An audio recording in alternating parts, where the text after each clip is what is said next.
மூத்த வழக்கறிஞர் கபில் சிபல் வந்து பூத் முகவர்கள் நீங்க வாக்குப்பதிவு அன்னைக்கு வந்து இந்த விஷயங்கள்லாம் நீங்க ஃபாலோ பண்ணீங்கன்னா முறைகேடு தடுக்கலாம் அப்படின்னு சொல்லியிருக்காரு. அவருக்கு வந்து ஏதோ மூளையில வந்து ஏதோ தோணுது, இது கொஞ்சம் சரியா இருக்காது பொழுது, ஏதோ சிக்கல் வரும் போல, பிரச்சனை வரும் பொழுது அப்படின்ற மாதிரி அவர் உணர்றாரு. அதற்கு காரணம் வந்து இன்னைக்கு இருக்கக்கூடிய தேர்தல் ஆணையம் அவங்களோட போக்கு.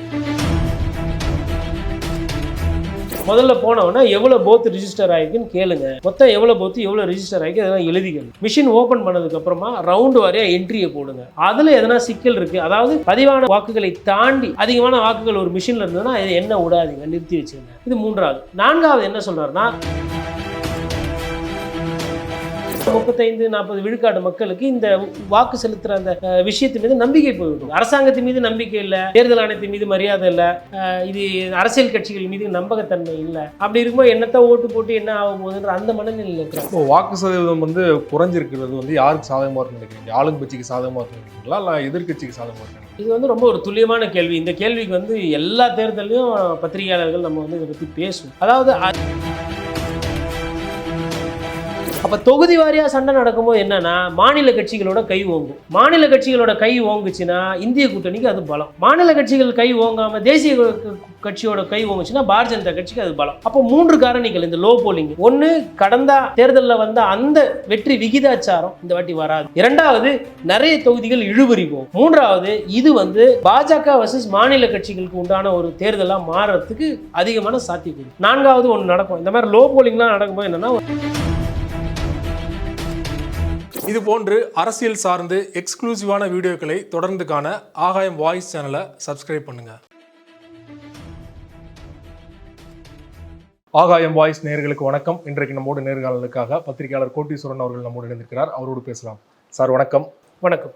ஜூன் 4 அன்று என்ன ரிசல்ட் வரப்போகுது அப்படிங்கிறது தான் இந்திய மக்களோட மிகப்பெரிய எதிர்பார்ப்பாக இருக்குது.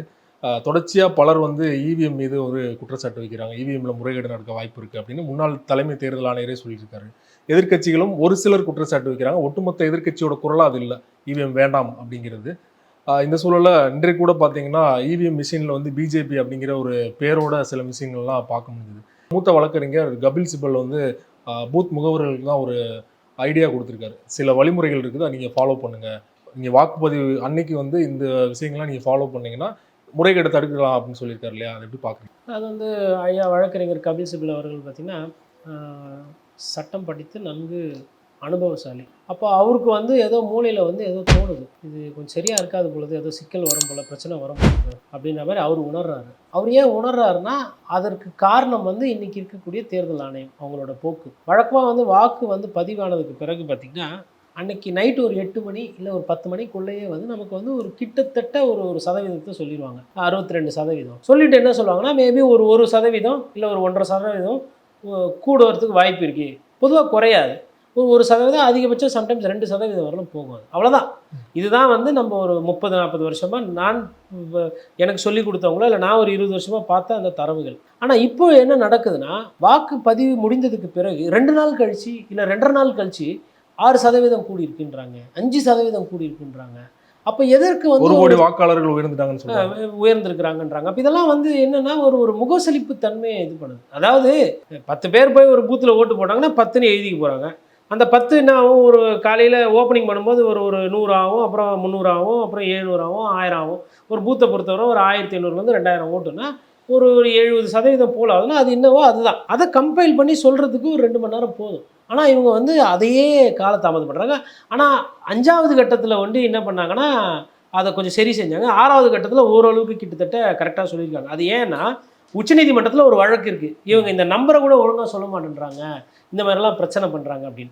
அப்போது நீங்கள் இந்த தேர்தல் ஆணையத்தோட அந்த நடவடிக்கை பார்த்திங்கன்னா ஒரு வாட்டி இல்லை. உதாரணத்துக்கு ஒரு கட்சியை வந்து சின்னத்தை முடக்கிறது, அதாவது 2 சைடு பிரச்சனை இருக்குது அப்படின்னா அதை வந்து முன்கூட்டியே சொல்லி முடிச்சு விடணும். ஆனால் முடிச்சு விடுறது கிடையாது. இப்போ உதாரணத்துக்கு ஒரு உதாரணம் சொல்கிறேன். அதிமுகவில் வந்து இன்றைக்கி ஐயா எடப்பாடி பழனிசாமிக்கும் ஐயா அவர்கள் ஓபிஎஸ் அவர்களுக்கும் பிரச்சனை இருக்குன்றது எல்லாருக்கும் தெரியும். சின்னத்தை கொடுத்துட்டீங்க யார்கிட்ட? எடப்பாடி பழனிசாமி அவர்களுக்கு சின்னத்தை கொடுத்து ரொம்ப நாள் ஆச்சு. ஈரோடு கிழக்கில் அவர் ஃபார்ம் எல்லாம் கொடுத்து அவர் வேட்பாளரும் போட்டுட்டார். எல்லாம் முடிஞ்சும் ஓபிஎஸ் ஆதரவாளர் யாருன்னா வந்து தேர்தல் ஆணையத்துக்கு வந்து மனு கொடுத்தா அந்த மனுவை வாங்கிக்கிறீங்க. எதுக்கு வாங்குறீங்க அந்த மனுவை? அப்போ முடிஞ்சு போயிடுச்சு அப்படின்னு நீங்கள் கடந்த தேர்தலில் ஒரு முடிவு எடுத்தீங்க. அப்போ அந்த முடிவு தானே நிற்கணும். அப்போ திருப்பி அந்த மனுவை வாங்கி வச்சுக்கிறீங்கன்னா அப்போ என்ன அர்த்தம்? யாரை மிரட்டுறதுக்கு இல்லை யாரை குடிமைப்பிடி சண்டையை மூட்டி விடுறது இந்த வேலையை பண்ணுறீங்க. இது அதாவது அவங்களோட அந்த நடத்த எப்படி இருக்கின்றது இது. அதே மாதிரி இப்போ நாம் தமிழர் கட்சி எடுத்து அவங்களுக்கு வந்து 7 விகிதாச்சாரம் வாக்கு வைத்திருக்கிறாங்க. வச்சிருக்கும் போது அந்த கட்சிக்கு முன்னுரிமை கொடுக்கறதா ஒரு ஒரு ஒரு ஒரு நாகரிகமான ஒரு செயலாக இருக்கும். அதுதான் ஒரு யதார்த்தம். அப்போ அந்த கட்சிக்கிட்ட இருந்த ஒரு சின்னத்தை போன தேர்தலில் அவங்களுக்கு அது வந்து நீங்கள் ஒதுக்கீடு பண்ணியிருந்தீங்க. அவங்களுக்கு தொடர்ந்து கொடுக்கணும்னு சட்டம் இல்லை. ஏன்னா அவங்க அங்கீகாரம் வாங்கலை, இன்னும் தேர்தல் ஆணையத்தோட ரெகக்னிஷன் வாங்கலை. அவங்க ரெஜிஸ்டர்ட் பார்ட்டி தான், ரெகக்னிஷன் வாங்கலை. ரெகக்னிஷன் வாங்காத கட்சிக்கு அதே சின்னத்தை கொடுக்கக்கூடாதுன்னு சட்டம் இல்லை. நீங்கள் அதே சின்னத்தை அவங்களுக்கு அப்படியே கொடுத்துருந்தீங்கன்னா ஒரு சர்ச்சையை நீங்கள் வந்து முற்றுப்புள்ளி வச்சுருப்பீங்க, ஒரு பிரச்சனையை நீங்கள் உருவாக்கி இருக்க மாட்டீங்க. அப்போ அதுலேயும் வந்து உங்களோட போக்கு, உங்களோட நடத்தை வந்து சந்தேகமாக இருக்குது. இது தமிழ்நாடு எடுத்துக்காட்டு. இதே நீங்கள் மகாராஷ்டிரா எடுத்துக்கோங்க. அங்கேயுமே வந்து சரத்பவார் அவர்களுக்கும் உத்தவ் தாக்கரே அவர்களுக்கும் இந்த சின்னம் பிரச்சனை இழுத்துச்சு. அப்போது இந்த மாதிரி சின்னம் பிரச்சனை கொடுத்துருக்கீங்க. அதுக்கப்புறமா வந்து விளம்பரம், அதாவது எந்த கட்சி எந்த மாதிரி விளம்பரம் பண்ணலாம் என்ன அப்படின்னா, கல்கட்டாவில் வந்து திரிணாமுல் காங்கிரஸ் வந்து அவங்கள விமர்சனம் பண்ணி அவங்கள கொச்சைப்படுத்தி விளம்பரத்தை இவங்க ரிலீஸ் பண்ணுறாங்க. அந்த விளம்பரத்தை வந்து தேர்தல் ஆணையமே கொஞ்சம் பயந்து இது ஏடாகுடமாக இருக்குது அப்படிங்கிற மாதிரி பிரச்சனை பண்ணுறாங்க. அதுக்கப்புறம் என்ன பண்ணுறாங்க, ரிலீஸ் பண்ணுற அந்த மைண்ட் செட்டில் வந்தவொடனே திரிணாமுல் காங்கிரஸ் என்ன பண்ணுறாங்க, கோர்ட்டுக்கு போய் இல்லை இது வந்து ஏடாகுடமாக இருக்குது, இது பிரச்சாரம் வந்து ரொம்ப மோசமாக இருக்குது, தரந்தாழ்ந்தாமல் இருக்குது, மக்களை வந்து கொதிநிலைக்கு தள்ளுமோன்ற பயம் எங்களுக்கு இருக்குன்ற மாதிரி அவங்க மேல்முறையீடு போனாலும் கல்கத்தா கோர்ட் என்ன சொல்லுது, கொண்டாங்க அதை பார்க்குறோம் அப்படின்னு சொல்லிட்டு பார்த்துட்டு கோர்ட்டுக்கு ஐயோ என்னப்பா இது இவ்வளோ மோசமாக இருக்கே, இதெல்லாம் அனுமதிக்க முடியாதுன்னு சொல்லிட்டு கோர்ட்டு முடிவெடுக்குது. கோர்ட்டு முடிவெடுத்தும் கூட இவங்க விடாமல் இன்னைக்கு போயிட்டு உச்சநீதிமன்றத்தை கதவு தட்டுறாங்க. உச்சநீதிமன்றமும் பார்த்துட்டு எப்பா கோர்ட்டு கரெக்டாக தான் சொல்லியிருக்குது, உங்க என்ன இதெல்லாம் தூக்கிட்டு போங்க அப்படின்ற மாதிரி ஒரு முகசலிப்பு தன்மையோட இன்னைக்கு உச்சநீதிமன்றத்தும் பாரதிய ஜனதா கட்சியை கூட்டு வைத்திருக்காரு. அப்போ பாரதிய ஜனதா கட்சி ஆகட்டும், தேர்தல் ஆணையம் ஆகட்டும், அதை தாண்டி நம்ம பார்த்தோம். நமக்கு வந்து இந்த ஒரு கொஞ்ச நாளைக்கு முன்னாடி ஒரு மேயர் தேர்தல் எப்படி நடத்தினாங்க பாரதிய ஜனதா கட்சி, அங்கேருந்து மாநில தேர்தல் ஆணையம் கம்முன்னு இருந்தது. அந்த அதிகாரி வந்து இப்படி பார்க்குறாரு, கேமரா இப்படி பார்க்குறாரு, அப்புறம் என்ன பண்ணுறாரு, கிறுக்கி அழிக்கிறார். ஒரு அருவருப்பான செயல். கோர்ட்டே பார்த்து குட்டு வைத்து மேயர் தேர்தலை ரத்து பண்ணி அங்கே நீதியை நிலைநாட்டி ஆம் ஆத்மி கட்சியினுடைய மேயரை வெற்றி பெற செய்தது. இதெல்லாமே நான் வந்து எடுத்துக்காட்டுகள் எதுக்கு இவ்வளோ சொல்கிறேன்னா, இவர்கள் மீது நம்பகத்தன்மை போய் வருகிறது. அப்போ இந்த இவிஎம் மிஷினை நம்ம சந்தேகப்படணுமான்ற அந்த ஒரு பேசுபொருள் இன்றைக்கி எல்லா இடமும் வந்திருக்கு. ஏன் ஒரு சில எதிர்க்கட்சிகள் அதை வந்து சந்தேகப்பட மாட்டேன்றாங்க அப்படின்னா, மக்களுக்கு வந்து இவங்களும் ஆமாம்மா தேர்தல் பிரச்சனை அப்படின்னு முன்கூட்டியே சொல்கிறாங்கன்னா, மக்களுக்கு வந்து அப்போ நம்ம போடுற ஓட்டு கரெக்டாக அந்த கட்சிக்கு தான் போதும் அப்படின்ற அது ஒரு நம்பிக்கைத்தன்மை இருக்குது. அந்த நம்பிக்கைத்தன்மையை நம்மளே கொச்சைப்படுத்திடக்கூடாதோ, ஒரு கேள்வி கேட்டுறக்கூடாதுன்றதுனால பாதி பேர் என்ன பண்ணுறாங்கன்னா அதை பற்றி எதுவும் பேசுறதில்ல, தேர்தல் முடிஞ்சதுக்கு பிறகு பார்த்துக்கலான்ற அந்த நிலைப்பாடுக்கு போகிறாங்க. ஒரு சிலர் பயத்தோட உச்சம் இந்த தேர்தல் ஆணையம் நடந்துக்கிற போக்கு, அதனால தான் வந்து அவங்க வந்து அந்த பிரச்சனையை எழுப்புறாங்க. அதில் கபில் சிபல் வந்துட்டு என்ன பண்ணுறாரு, அந்த கட்சிக்காரர்கள் கூப்பிட்டு ஒரு 5 விஷயங்கள் சொல்கிறாரு. முதல்ல போனவொன்னே எவ்வளோ போத்து ரிஜிஸ்டர் ஆகிருக்குன்னு கேளுங்க, மொத்தம் எவ்வளோ போத்து எவ்வளோ ரிஜிஸ்டர் ஆகிருக்கு அதெல்லாம் எழுதிக்கங்க. மிஷின் ஓப்பன் பண்ணதுக்கப்புறமா ரவுண்டு வாரியாக என்ட்ரியை போடுங்க. அதில் எதனா சிக்கல் இருக்குது, அதாவது பதிவான வாக்குகளை தாண்டி அதிகமான வாக்குகள் ஒரு மிஷினில் இருந்ததுன்னா என்ன விடாதீங்க, நிறுத்தி வச்சுருங்க. இது 3வது. 4வது என்ன சொல்கிறாருன்னா, ரவுண்டுக்கு ரவுண்டு வந்து நீங்கள் வெரிஃபை பண்ணதுக்கப்புறம் தான் அடுத்த ரவுண்டுக்கு போகணும், அப்போ தான் நீங்கள் ஒத்துக்கணும், இல்லைனா ஒத்துக்காதீங்க. கண்ட்ரோல் யூனிட்டையும் பாருங்கள், பேலட் யூனிட்டையும் பாருங்கள், அதில் எதனா சிம்பிள் எதனா மாறி இருக்குது, இல்லை அதில் சீல் எதனா பிரேக் ஆகிருக்கு, இல்லை வந்து அதில் வேறு பாரதிய ஜனதா கட்சின்னு எதனா ஸ்டிக்கர் ஒட்டியிருக்கு, இல்லை அந்த மாதிரி எதனா சிக்கல் இருந்தால் அதை உடனே அங்கேயே தெரியப்படுத்தி ஓட்டு எண்ணிக்கையை நிப்பாட்டுங்கன்ற மாதிரி ஒரு அறிவுரைகள் சொல்லியிருக்கிறார். அவர் என்ன நினைக்கிறாருன்னா, காங்கிரஸ் கட்சி ஒரு பெரிய பிரதான கட்சி, இந்தியா முழுவதும் அவங்களுக்கு ஒர்க்கர்ஸ் இருக்கிறாங்க, தொண்டர்கள் இருக்கிறாங்க, பூத்தில் போய் உட்கார போகிறாங்க. அப்போ அவங்களுக்கு வந்து இந்த பேசிக் ட்ரைனிங், இந்த பேசிக் ஒரு விழிப்புணர்வு கொடுத்தா தேர்தல் எண்ணிக்கை வந்து பிரச்சனை இல்லாமல் போகுன்றது அவர் நம்புறாரு. அதனுடைய நீட்சியாக அவர் சொல்லியிருக்கிறார். சமீபத்தில் கூட ஏடிஆர் அப்படிங்கிற அமைப்பு வந்து உச்சநீதிமன்றத்தில் ஒரு வழக்கு தொடர்ந்தாங்க. அந்த வழக்கு கூட வந்து ஒத்தி வச்சுருக்காங்க. பூத் வாரியாக வந்து வாக்கு சதவீதங்களை நீங்கள் வெளியிடணும், ஏன் வந்து நீங்கள் பெர்சன்டேஜ் மட்டும்தான் வெளியிடுறீங்க, அது வெளியிடுறதுல என்ன சிக்கல் அப்படின்னு ஒரு போட்டிருந்தாங்க. ஆனால் அது வந்து தலைமை நீதிபதி சந்திரசூட் அவர்கள் விசாரிக்கும் போது நான் விடிய விசாரிக்க கூட ரெடியாக இருக்கேன் அப்படின்னு சொன்னார். ஆனால் நீதிபதி வேற ஒரு நீதிபதி அதை தள்ளி வச்சிருக்காரு இல்லையா, அதை எப்படி புரிஞ்சுக்கிறது நம்ம? அதாவது நீதியரசர் சந்திரசூட் அவர்களை பொறுத்தவரையிலும் அவர் வந்து கொஞ்சம் தைரியமான ஒரு போக்கை கடைப்பிடிக்கிறார். எல்லா நீதியரசர்களும் அப்படி தான் போகணும்னு நம்ம இங்கே உட்காந்து சொல்ல முடியாது. சட்டத்தை புஸ்தகத்தில் என்ன இருக்கோ அதை புரிஞ்சுக்கிட்டு இன்டர்பிரிட்டேஷன் பண்ணி அதில் என்ன ஸ்டாட்யூட் சொல்லுது, அதில் என்ன ஜூரிஸ் ப்ரூடன்ஸோ அதை தான் அவர்கள் சொல்லணும். அப்படி பார்க்கும்போது ஒரு நீதிமன்றத்துக்கு முன்னாடி ஒரு வழக்கு போயிடுச்சு அப்படின்னா அதை உடனே விசாரித்து அப்போவே நீதி சொல்லணும் அப்படின்ற அந்த கட்டாயம் இல்லை. 1. 2வது ஆல்ரெடி ஒரு 4 தேர்தல் வந்து 4 முனை தேர்தல் நடந்து முடிஞ்சிச்சு, 4 கட்டம். 5வது கட்டம் நடக்கும்போது தான் இந்த கேஸ் போகுது. அப்போ 5வது கட்ட கேஸ் போகும்போது அது 5வது கட்டத்தை நிறுத்துறதுக்கோ இல்லை கேள்வி கேட்கறதுக்கு கூட நேரம் இல்லை. தேவையில்லாத அப்போ அவங்க என்ன குழப்பங்களை நினைக்கிறாங்கன்னா, ஏற்படுத்துறாங்க. ஆமாம் 409 இடத்துக்கு மேலே தேர்தல் முடிஞ்சிச்சு, இதுக்கு மேலே இப்போ நம்ம எதனா ஒன்று சொன்னால் அது சர்ச்சையாயிடுமோ, அது பிரச்சனை ஆகிடுமோ. நான் சொன்னேன் இல்லைங்களா, அந்த 2வது கட்டம் ஒரு சிலர் வந்து சந்தேகம் இருந்தால் கூட அந்த எலக்ட்ரானிக் வாட்டிங் மிஷினை பற்றி கொச்சைப்படுத்துறதோ இல்லை தேர்தல் ஆணையத்தை வந்து ரொம்ப மோசமாக மலிவாக நம்ம விமர்சனம் பண்ணிடக்கூடாது. ஏன்னா மக்கள் வந்து அது மீது அந்த தேர்தல் மீது நம்பிக்கை போயிடுச்சுன்னா, ஏன்னா ஆல்ரெடி ஒரு 65% வாக்காளர் தான் வந்து ஓட்டு போடுறாங்க, வாக்கு செலுத்த வராங்க. மிச்சம் ஒரு 35-40 விழுக்காடு மக்களுக்கு இந்த வாக்கு செலுத்துகிற அந்த விஷயத்து மீது நம்பிக்கை போய்விடுது. அரசாங்கத்து மீது நம்பிக்கை இல்லை, தேர்தல் ஆணையத்தின் மீது மரியாதை இல்லை, இது அரசியல் கட்சிகள் மீது நம்பகத்தன்மை இல்லை. அப்படி இருக்கும்போது என்னத்தை ஓட்டு போட்டு என்ன ஆக போகுதுன்ற அந்த மனநிலையில் இருக்கிறாங்க. அப்போ அவங்க எல்லாருக்குமே என்ன ஆகிடும்னா, ஆமாம் எலெக்ஷன் ஒரு நாள் லீவ் விட்டிங்கன்னா என்ன பண்ணுவாங்க, டூர் போயிடுவாங்க, ஓட்டு போட போகணும் அப்படின்ற அந்த எண்ணோட்டம் வந்துடாது. அப்போ இது மாதிரி இப்போ இது ஒரு பேசு பொருளாக இருக்குது, இப்போ எதுக்கு ஒரு சர்ச்சை ஆகணும்னு சொல்லிட்டு கூட உச்சநீதிமன்றம் என்ன முடிவு பண்ணியிருக்கேன்னா, சரி 4 வரலும் பார்ப்போம், 4க்கு பிறகு அதுக்கு அடுத்த வர தேர்தலுக்கு நம்ம எதனா ஆர்டர் கொடுப்போம் அப்படின்ற அந்த நிலைப்பாடு கூட எடுத்துருக்கோம். இப்போ வாக்கு சதவீதம் வந்து குறைஞ்சிருக்கிறது வந்து யாருக்கு சாதகமாக இருக்குன்னு நினைக்கிறீங்க? ஆளுங்கட்சிக்கு சாதகமாக இருக்குன்னு நினைக்கிறீங்களா இல்லை எதிர்கட்சிக்கு சாதகமாக இருக்குன்னு நினைக்கிறீங்க? இது வந்து ரொம்ப ஒரு துல்லியமான கேள்வி. இந்த கேள்விக்கு வந்து எல்லா தேர்தலையும் பத்திரிகையாளர்கள் நம்ம வந்து இதை பற்றி பேசுவோம். அதாவது அதிகப்படியான வாக்குகள் வருது. அதாவது கடந்த தேர்தலில் வந்து ஒரு 70% வாக்குகள் பதிவாச்சு. இந்த வாட்டி வந்து 85 விழுக்காடு வாக்கு பதிவாயிடுச்சு அப்படின்னா அது வந்து ஒரு ஸ்ட்ராங் ஆன்டி இன்கம்பன்சியை காட்டும். உதாரணத்துக்கு ஸ்விங்குன்னு சொல்லுவாங்க ஆங்கிலத்தில். ஒரு 5 விகிதாச்சாரம் முன்ன பின்ன இப்படி போச்சுன்னா ஆட்சி மாற்றத்தை உறுதி செய்துவிடும். இதே ஒரு 7-8 போயிடுச்சுன்னா தனி பெரும்பான்மைக்கு போயிடும். 10-12% மேலே ஸ்விங் போயிடுச்சு அப்படின்னா சிங்கிள் மெஜாரிட்டி, எதிர்கட்சி வந்து பயங்கரமான ஒரு சூழலில் போய் தோக்க போகுதுன்னு அர்த்தம். இதுதான் இந்த ஸ்விங்கை பற்றின அந்த விஷயங்கள். அப்போ அந்த ஸ்விங் என்பது என்னென்னா, முடிவு செய்யப்படாத வாக்காளர்கள் இருக்காங்கல்ல, அவங்க யார் பக்கம் சாயிறாங்க. அதாவது பாஜகவுக்கு ஓட்டு போடணும்னு நினைக்கிறவங்க, பாஜக நல்லது பண்ணாலும் நல்லது பண்ணலைனாலும், ஊழல் குற்றச்சாட்டு இருந்தாலும் இல்லாட்டினாலும், மோடி அவர்கள் எங்களுக்கு பிடிக்குது, அவர் தான் வரணும் அப்படின்னு நினைக்கிறவங்க அங்கே தான் போடுவாங்க. பாரதிய ஜனதா கட்சி எனக்கு பிடிக்கல, எனக்கு காங்கிரஸ் தான் பிடிக்குது அப்படின்னு நினைக்கிறவங்க இங்கே போடுவாங்க. இந்த முடிவு செய்யாத வாக்காளர்கள் இருப்பாங்க. அது எப்பயுமே வந்து ஒரு 15-25% வாக்காளர்கள் இருப்பாங்க. அதில் குறிப்பாக இளம் வாக்காளர்கள் இருப்பாங்க. அவங்க எந்த பக்கம் போகிறாங்கன்றது தான் அந்த இது. அப்போது லோ போலிங் போகும்போது என்னன்னா, உங்களுக்கு ஆட்சியின் மீது ஒரு பெரிய கோபம், ஒரு பெரிய வெறுப்பு இல்லை அப்படின்றது உறுதியாகிறது ஒன்று. கூடவே இன்னொரு விஷயமும் என்ன உறுதியாகுதுன்னா, கடந்த முறை உங்களுக்கு கிடைத்த வெற்றி இந்த முறை உங்களுக்கு இல்லை அப்படின்றதும் உறுதியாகுது. இதை நம்ம எதை வச்சு சொல்கிறோன்னா, கடந்த தேர்தலோட ஒப்பிடும்பொழுது பாரதிய ஜனதா கட்சி ஒரு சில மாநிலத்தில் 2 லட்சம் 3 லட்சம் விகிதாச்சாரத்தில் ஜெயிச்சாங்க.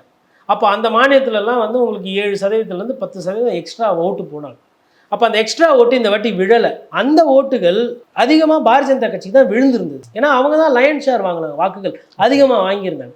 அப்போ அந்த இடத்துல வாக்குகள் குறையுதுன்னும் போது என்னன்னா, பாரதிய ஜனதா கட்சியோட அந்த ஓட் பேஸ் இருக்குது பாருங்க, ஓட் ஷேர், அது வந்து கண்டிப்பாக குறைஞ்சிரும். ஏன்னா ஒரு 70% வாக்கு பதிவாயிருக்கு அப்படின்னா, வெற்றி பெற கட்சி 35% வாங்கியிருக்கும், தோக்குற கட்சி ஒரு 25-30 வாங்கியிருக்குன்னா 65 போயிடும். மிச்சம் ஒரு 5% பார்த்தீங்கன்னா இந்த நோட்டா, உதிரி கட்சி, சுயேட்சை அப்படி போயிடும்.